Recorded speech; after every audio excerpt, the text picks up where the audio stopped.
Avec Energuide, vous pouvez estimer la consommation d'un bâtiment ainsi que son étiquette énergie en 2 minutes. Voici comment.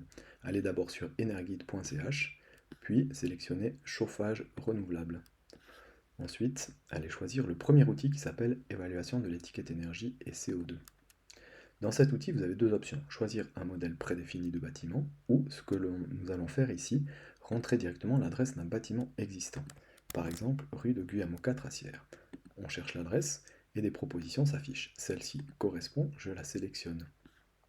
Dans la fenêtre en dessous, vous avez les paramètres qui ont été importés automatiquement du registre des bâtiments et logements. Vous pouvez vérifier ces paramètres, puis reprendre ces données. Les données sont importées dans le logiciel. On voit ici par exemple les dimensions du bâtiment ont été importées correctement, ainsi que le nombre d'étages. Donc ici, je n'ai rien à modifier.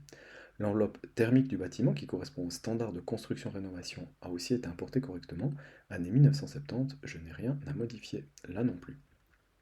Ensuite, dans les installations techniques, j'ai ici une chaudière à gaz, je vais mettre une chaudière à mazout.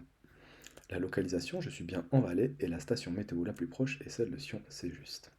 Je ne vais pas toucher les travaux d'amélioration pour l'instant et je vais calculer les résultats. Les résultats s'affichent en dessous. On a d'abord l'étiquette énergie avec les trois évaluations. On a ensuite les consommations d'énergie, besoin de chaleur et d'eau chaude, l'estimation de la puissance du chauffage en kilowatts et en watts par mètre carré, ainsi qu'un graphique de synthèse qui montre les consommations mensuelles.